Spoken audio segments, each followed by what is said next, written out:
down.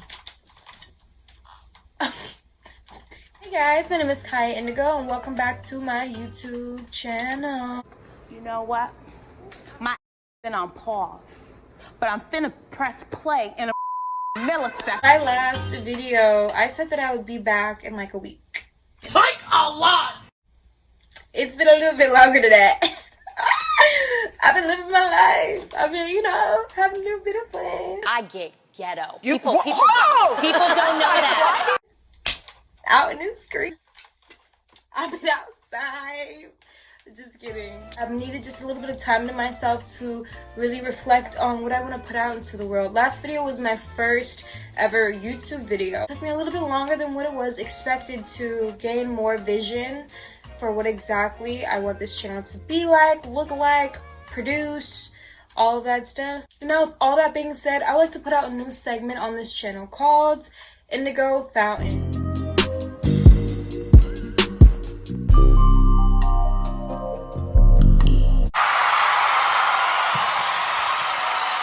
With Indigo Fountain, we will be refreshing and recapping art, music, literature, and cinema. I've always been a huge nerd for stuff like this. One of the quotes that has kind of been haunting me recently that just cannot get out of my brain is, "It's not what you know, it's what you do with what you know." Oh my God!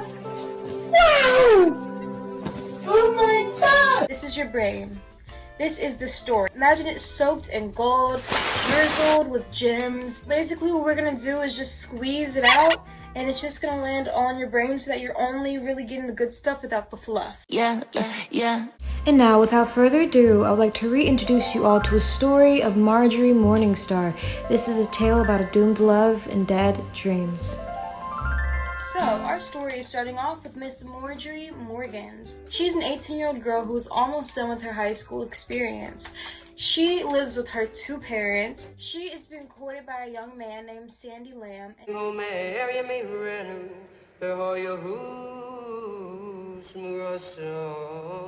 A church girl that go to church. And his parents are doing very well, okay? His parents own a department store, and he is looking like he's headed in that same row of success. Now, Marjorie is not really looking for that domestic lifestyle, you know what I'm saying? Eventually, she would like to get there, but the route with Sandy, it gives her very much the easy route. It's the route that her parents would like her to take. It's just something that she is not super attracted to. Problem. Women today don't want to be used. Women today are so gosh darn selfish that.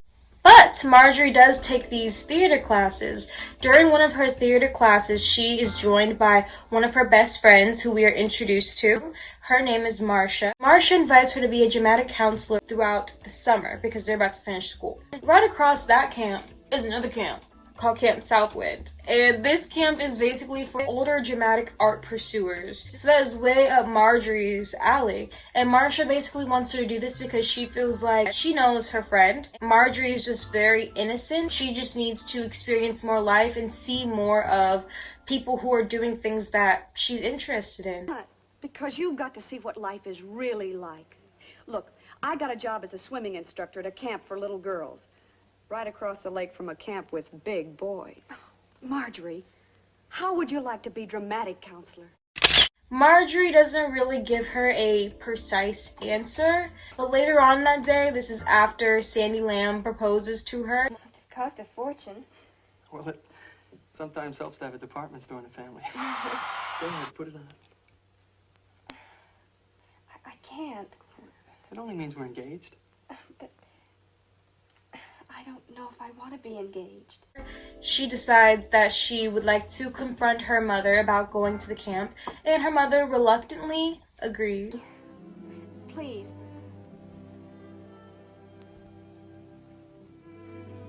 Well, that's what you want.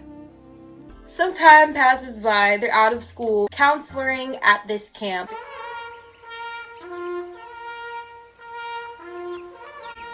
Don't forget, I'll meet you tonight after the kids are in bed. So that's what they do. They canoe over and they go peep the scene at Southwind and see what these people are doing. It's fabulous. Not a sound now. Why? They don't like non-paying guests. And this is the first time where Marjorie and 33-year-old Noel Ehrman, who is the social director of Southwind, first lay eyes on each other. I shouldn't necessarily say lay eyes, she's more so stalking him. It isn't this. He is basically the music writer, but he also just, anything social going on in that camp, he is the director of. So everybody is pretty much in awe of him. He's big man around Southwind. Everybody is kind of like on his hand and knee for things that he needs. Of gold, lantern. Marcia, who is not new to this camp, she actually mentions the fact that she's dating one of the drummers who work there, so she is very, very, very comfortable at this camp. She knows how things are going down, and she warns Marjorie, basically saying he has a thing for young girls love him, all this stuff. Oh, he's terribly handsome. Careful, honey. He affects young girls the way whiskey hits an Indian. You make him sound dangerous. Noel Ehrman is the enemy of every mother in greater New York. Come on. It goes over Marjorie's head, as most things do, as you will see. So Marjorie ends up knocking over a bunch of things, and she gets caught by Noel. And Noel, at first, is kind of stern, but I feel like as he sees a little bit more Marjorie's personality, he like loosens up completely because he kind of can see how innocent that she is. She was very unrecognizable, and people pay a lot of money to be in that camp. So if you're not allowed to be in that camp, you got to go. After seeing that side of her, and she's a very, very, very beautiful girl, he lets her off the hook. He's like, you can stay and watch, and so she does. And then he calls over, who we are now introduced to, Wally Wonkin. I think that's how you pronounce his name. Wally Wonkin.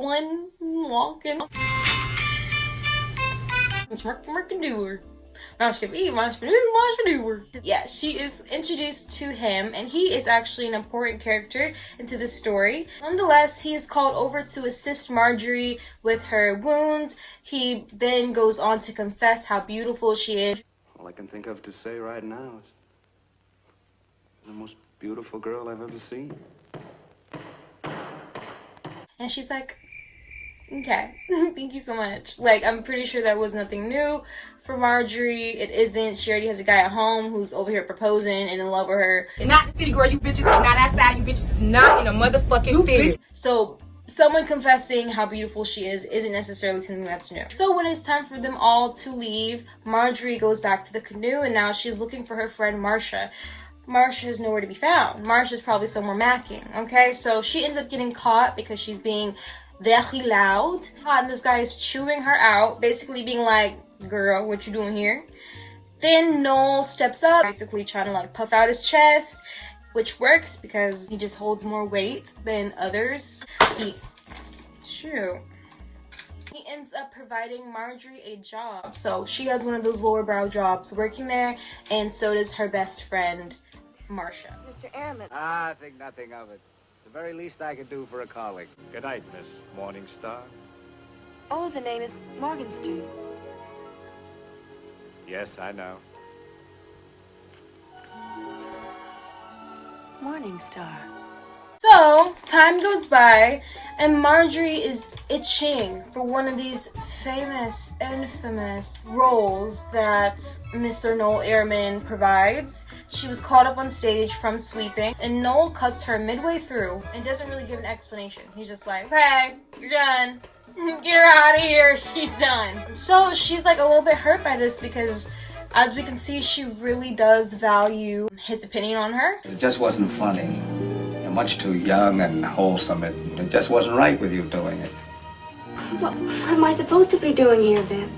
And that's a great response, you know, to give to your employee when they're under distress. As the great boss that Noel Ehrman is. Because if you stay, you can get into a whole lot of trouble. What kind of trouble? Police! Police! A few weeks go past. Her uncle's kind of like watching them a little like, And Noel is really, really, really laying it on thick with Marjorie. My uncle is watching. Well, Samson won't mind. He likes me. Public affection, very much love bombing Miss Marjorie. Come to my cabin tonight. We'll have dinner together. He ends up inviting her over to his cabin that night for like a late dinner type of thing to kind of like confirm their love for each other.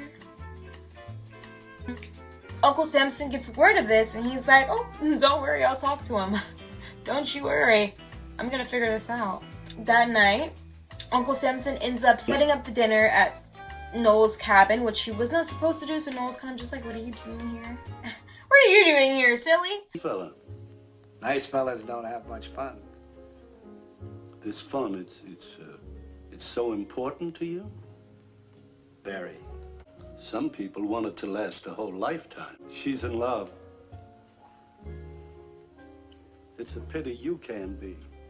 And you can tell that Noel just gets really, he's a little offended by it, right? So Uncle Samson's just like, okay, I just want to say that. Okay, that's it, I'm gonna go. Marjorie ends up coming over, and Noel is being very passive-aggressive with her. He eventually just is like, look, I'm not interested in you. He's wanting to cut things off. And I would have took that piece of information and been like, thank you so much. See you never. She decided not to, and they decided to kiss and make up. Oh, no. I don't understand. You, me, anything. Time speeds past, and we are now at the end of the summer. The end of the summer is when all of these performances at the play is starting to come out. Family and friends are all invited to watch their loved one perform. Her friends are very proud of her. It has been a good summer for her. She has, just had that chance to get away from her family and see life a little bit differently. Her mother actually notices the relationship between her and Noel and invites Marjorie to come and grab Noel so they can have a little chit chat, a little get together, a little what are your intentions with my daughter type of thing. And I really do believe that she was being open until she heard more of what he was saying. I flunked out of law school with the lowest grades in the history of Cornell University. You sound proud of it. Well, it is some sort of a record, isn't it? Marjorie mentions the fact that he has been working on a Broadway show called Princess Joan. Okay, cool. Like, what have you put out? And he hasn't put out anything yet. Noel mentions that he has only written one act. And he just puts a little bit of a cherry on top by mentioning the fact that he's been working on this for 4 years. Tell me, how long have you been working on this play? 3 or 4 years. Still, a man has to be something. Social director in a camp, it must be very interesting, but, well, I always thought that work was more for a boy. So he ups and leaves the table, not liking what Marjorie's mother says. Marjorie is getting mad at her mother, ends up leaving the table as well, chasing after Noel. Those are my mother's ideas. I love you exactly the way you are. Marjorie, you are your mother. And then he leaves. So the next day happens to be the last day of camp. Marjorie is contemplating over her relationship with Mr. Noel Airman. Mr. Wally Wonka and Willy Wonka comes up to her and gives her a little smoocheroo. But not like actually, I think he was like joking, being like, right? Wally. 'Tis I, princess. Yeah, that brother's starving. Yes, sir, brother. She was feeling rejected by Noel, and he was feeling rejected by her. And she gives him the most pity kiss ever. He was basically, declaring that he's going to be a successful playwright one day and that she will come crawling back to him. And when she does, because of her act of kindness, he will always have a job for her. You'll come to me when I'm a successful playwright. You'll come begging for a job from Wally Ronkin, famous author. You know something? I'll give you the part. And one thing about Marjorie is she is going to kiss somebody and get a job. Uncle Samson ends up showing signs that he's just genuinely really not feeling good. All right. I'll get you a glass of water. No. Mr. Noel Airman pops up out of thin air, getting ready to talk to Marjorie on her last day of being there. Good night, Dom. Good night, Uncle Samson. Good night, Noel. Good night, Samson. Then they have this conversation, her and Noel. Noel's asking her what are her plans after they leave the camp. And she's like, do you even care? Then he ends up pushing her into the back room. Not like in a mean way. Employer-employee type of way. That doesn't solve anything. Marjorie, what words are you trying to wring out of me? That I'll marry you? When it has to happen, it will. If you want to be clever, don't be clever. I'm not trying to be clever. And she takes that as a declaration of love. And she's just like, I am in love with you. And he's like, me too. And then they get ready to go. And he's leading her into, once again, his cabin. If you know what I mean. But on the way there, they run into the body of Uncle Samson laying on the ground, surrounded by other camp members. Uncle Samson. Of course, Marjorie is very distraught and she's checking on her uncle, and they're all saying it's due to heart failure. He's just been doing a lot. Go away. Terrible, shocking. You'll have to do something, Noel. Change the activities for tomorrow. You do it. I'm leaving tonight. This is when we start to see a little bit of the cracks of Noel and how good he is at what he does. Noel ends up quitting when things get hard, as Noel does. A year goes past, and Marjorie conveniently finishes all of her college in 1 year. I hope to join Actors Equity. You mean you're really going to look for an acting job? I'm going to get one. I don't know if this is like a 1950s type of thing to where they just finished college in 1 year, but if that is the case, sign me up. I will go to the colored school. Like, sign me up. Okay. The first thing in her mind is acting, and she's now seeing her new butang named David. So don't forget, 5 o'clock sharp. Shall I dress? No, this is just one of those cocktail parties for a doctor. Meet me in the hospital lobby. She runs into Mr. Airman. Look, hop in and I'll give you the whole rags to riches story over cocktails at the plaza. He's looking brand new. He's in some fancy clothes. He's looking like, you know, he's making a little bit more money. And he basically says to her, let me take you out for lunch, because he has some lunch reservations. And he also mentioned that he has had a career change and that he is junior executive, and he mentions that he is making bank. Marjorie is very reluctant to go, first because they locked in like that. She ends up going anyway. Here's death to the old Noel. He ends up explaining to her that the reason why he is even accepting of this new job is because of the fact that he wanted to change for her and be the type of person that she sees herself marrying, even though she has told him numerous amounts of times, hey, I like you as you are. And he assumes that he knows who she is. He has instructed people to play their song. Just one more dance.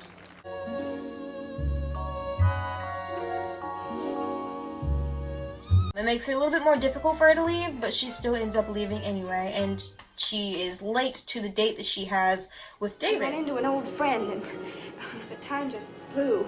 And basically, in that moment, you can just really tell that they had already had previous conversations about Noel and how much that has hurt her and how much Noel means to her. Marjorie, let me ask you a weird question. Was it Noel Airman? I didn't plan it, David. Marjorie, I understand. I guess I always figured he was bound to show up sooner or later. They just have this unsaid understanding about the fact that their relationship is over. Goodbye, Marjorie. Goodbye, David. Marjorie goes straight home. She calls Noel, confesses her love. He says the same thing. I'm in love with you. I'm in love with you, too. Then she gets off the phone and she just is gushing over Mr. Noel. And she's telling her mom that they are just bound and going to get married. And her mom's like, well, okay, if y'all are gonna get married, then invite him over to Passover.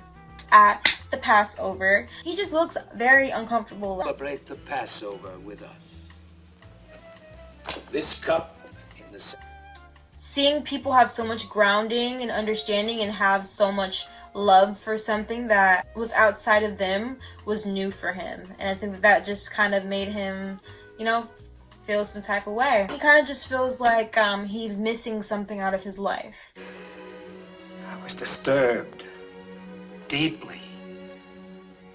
I couldn't help thinking of all the things I've missed in life. Time goes past, and Wally Wonkin has invited Marjorie out to his performance because he has become a successful playwright, as he said he would. This is terribly exciting. Congratulations, Mr. Wonkin. Really? I'm just thrilled for you. Holy smoke, everybody in the world is here tonight. And Marjorie, of course, invites her mans. This rekindles a little bit of resentment in Noel. Oh, who am I kidding? Wally Ronkin's got a hit. A kid I picked up, a boy, he's got a hit. And he mentions something that is so eerie to me. He says the reason why Wally has found so much success and the reason why he hasn't is because Wally finishes things that he starts and Noel never does. With one difference, he always finishes what he starts. I'm never able to. I seem to have a fatal lack of central organizing energy. Him, and of course, as Marjorie always does with her blind optimism, she's just like, well, this is your dream, you need to go for it, you need to go ahead and do it. And she's like speaking life into him. You can do it better. And he, gets very excited. He's like, okay, I'm gonna put you in your cab, I'm gonna go. And instead of going to go send off the brochures, I'm sure back then is similar to just like sending a script or your like resume. Instead of doing that, immediately is like hit with reality as soon as Marjorie leaves. Or hit with himself, shall I say, his own reality, the reality that he wishes upon himself. He goes inside of a club instead of doing what he said that he was going to do. Come on, I'll put you in a cab. All right.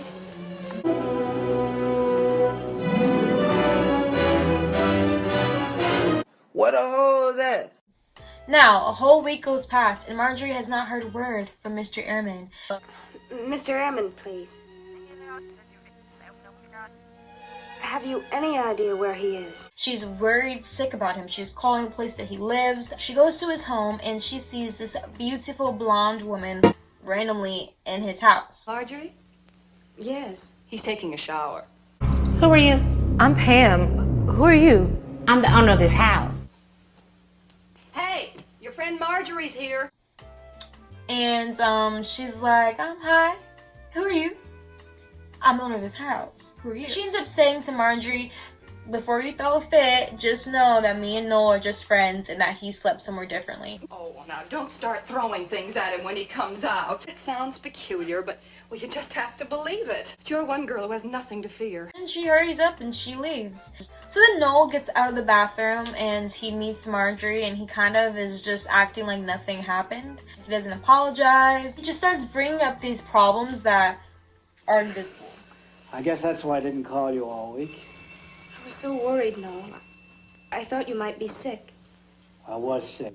Well, truthfully and honestly, for the first time, I asked myself, do you want to marry Marjorie? You're in love with her. The answer is no. Not on her terms. He very casually mentions the fact that he cheated on her. Just like in a regular conversation, very smooth, like, very casual. And the spell Emma I got. Jane. What's the matter? Good Lord, don't tell me you believed him, Imogene. But... I did. I did. How could you possibly believe... Well, Imogene and I... You did me dirt. Why? Because what did I do? I'm in love with you. That's why I believed her. They break up. Marjorie goes to go meet back up with Wally. I'll be with you in a minute, folks. Come on. You look like the orphan in the storm. And Wally, as promised from the year prior, gives Marjorie an acting role. The part is yours. Just like that? Just like that. And I'm thinking to myself, oh, he's kind of cute. As she leaves, she ends up running into one of her best friends, Marcia. Same old Marcia. What are you doing here? Oh, I'm here with my boyfriend. He's got money in this opera. Marcia basically mentions the facts that within the time span that they have not spoken, Marcia was getting married. So we are invited into Marcia's wedding. Also where Marjorie has a very awkward encounter with her and David's new girlfriend. How do you do? You're as pretty as David told me you were. David was the guy who she was with before she got back with Noel. He had moved on, girl. Marcia's mom ends up telling Marjorie that Marcia's getting a little bit of cold feet and that she only wants to talk to Marjorie about it. Of course. Bridal nurse, I guess she's got a bad case of it. Please talk to her. She's asking for you right in there. So Marjorie meets up with Marcia inside of her room and is just talking her down from like the stress and anxiety that she's feeling. And Marcia then goes on to say that she does not feel passionate about her husband. She was kind of harping and pushing her to the idea of getting back together with Noel because Noel is somebody who she's passionate about. Look, you're madly in love with this man, and he loves you the way he's never loved any other girl. Do you know what I'd give for 1 hour of such a love affair? Noel then shows up to the wedding and is super, super kind to Marjorie. That's what. A lovely, beautiful woman. And he seems a little bit more refreshed. He seems like he's doing a lot better. How are you, Noel? Never better. He then thanks Marjorie for giving him the inspiration for Princess Jones and that 3 producers are now interested in it. Here's the sweet reunion. Or maybe I should drink to Princess Jones. It's almost finished, you know. Oh, I didn't know. Oh, yes, it's great. Terrific. 3 producers interested. If it's ever produced, I'll send you a check. And then he talks about how much he misses her and how hard that he has been working. All of these things that, you know, he usually says. So the wedding commences and Marjorie is, you can tell, pretty freaked out by what Marcia had originally said to her. So right after the wedding, she ends up at Mr. Ehrman's house and they end up kissing and making back up and being a couple again. She in this moment is just confirming the fact that she feels like she won't find better for her than Noel. So then Marjorie gives Noel the opportunity to be seen by Wally and Marcia's new husband, who is a big-time producer. Noel shows his music for the play Princess Jones. Magnificent, Noel. Absolutely magnificent. Oh, Lou, darling, at last you're going to be backing a show I can be proud of. What me and my partners would like to know is, could this be another popular show? Like the ones you do, Wally. And they basically say that they like it. There's just a couple things that need to be tweaked in it. The only criticism I could offer is perhaps the ending. I know it's terribly honest, Noel, but it's a little tough to take. And Marcia's husband is in Noel's defense, which is the only time you'll ever see me defending Noel ever.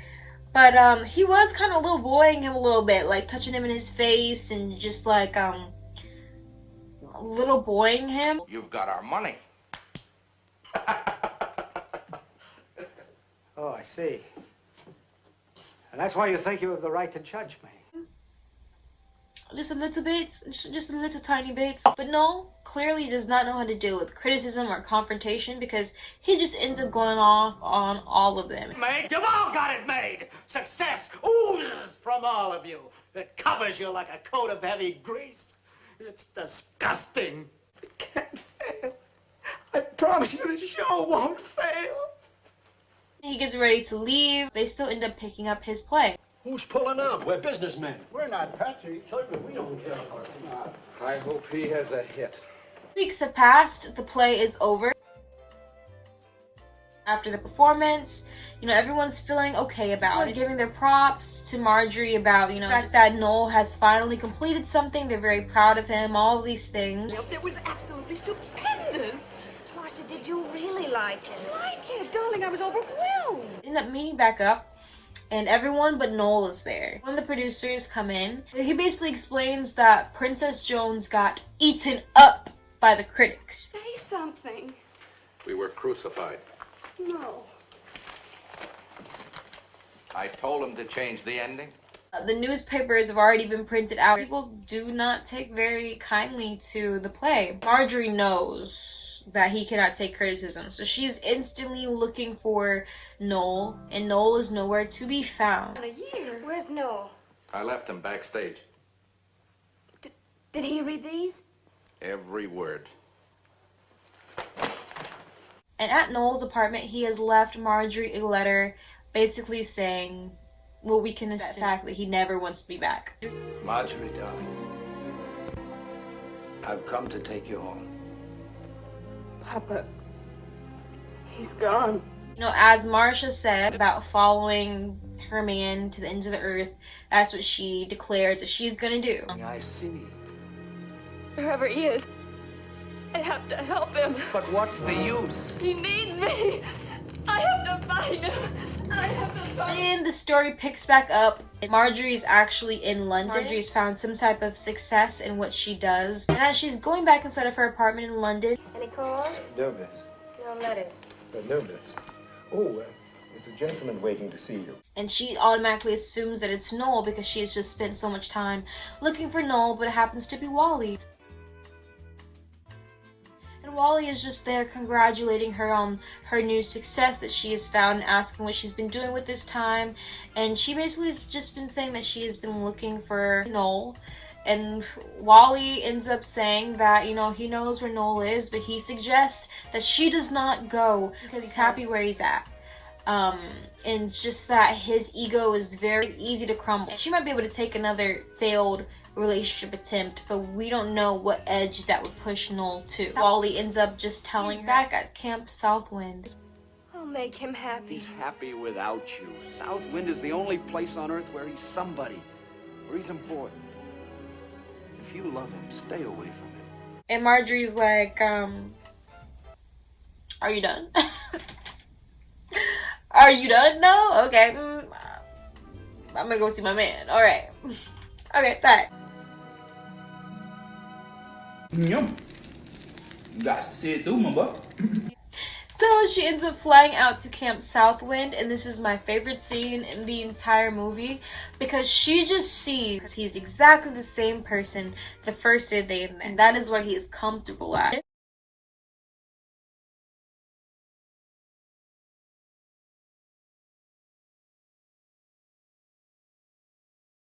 You can see the adolescent La Vie en Rose look that she had for him crumble in her eyes.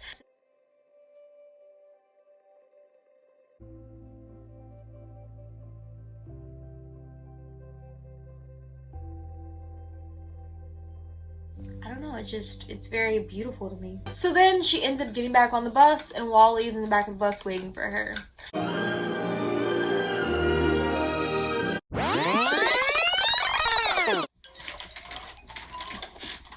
So, this was just a lot on my psyche. It was a lot. It's a very long movie. It was a very good movie, though.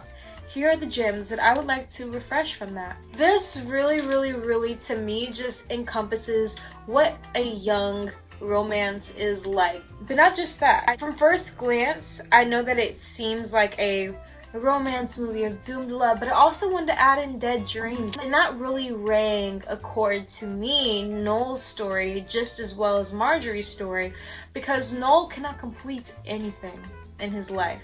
He is very inconsistent with everything in his life. And so he flips out in these rages of anger, but he's not really mad at anybody but himself. When he sat down at that dinner with Marjorie's parents, he was not mad at Marjorie, he was mad at himself. He was not mad at Wally, he was mad at himself. He was not mad at the critics, he was mad at himself. It just goes to show how important it is to follow your dreams. The amount of anger and rage that you will have for yourself and other people for not being real with you is despicable. You will end up doing despicable things from the anger that you have from yourself to yourself, right? And I think that stemmed from his childhood, as I said, like his parents just being super successful. But there comes a certain point to where, you know, he's in his 30s. You can't really blame your childhood on everything that you are experiencing. It comes a point when you really have to be like, okay, you know, I've been through something. I'm gonna get some therapy and I'm work this shit out. At the end of the day, it's just kind of what you gotta do. And yeah, and for Marjorie, I have experiences. I know everyone has. But when you are in that infatuation period and someone is consistently showing you who they are and you are just not believing, he's showing her, I don't finish things, and she's like, no, but you can finish it though. And he's showing her, I don't want to get married. No, but you're going to marry me though. And hearing what you're saying, but not actually the actions that you're doing, and I love you so much and my love is going to make you change. No. Okay? Let's never do that. I've been there, done that. Not to the same extremes, but I think we all have felt that, wanting to love someone through their circumstance, but we can't do that. Whether that be in friendships, whether that be in relationships, we can't love somebody through themselves. They have to literally have life handed to them. Some people like their nice, comfortable lives, and that is who Noah is. He likes that nice, comfortable life. You could see that, you know, it wasn't necessarily Marjorie. That if it wasn't Marjorie, it was going to be some other chick. Marvelous? I wish you wouldn't look at him that way. How can I help it when I'm seeing real genius?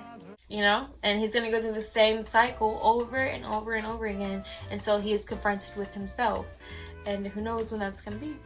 So, I'm so thankful if you have watched to this point. I've enjoyed every bit of this experience to speak with you all. This has really given me a chance to, you know, flex my journalism bone a little bit, baby.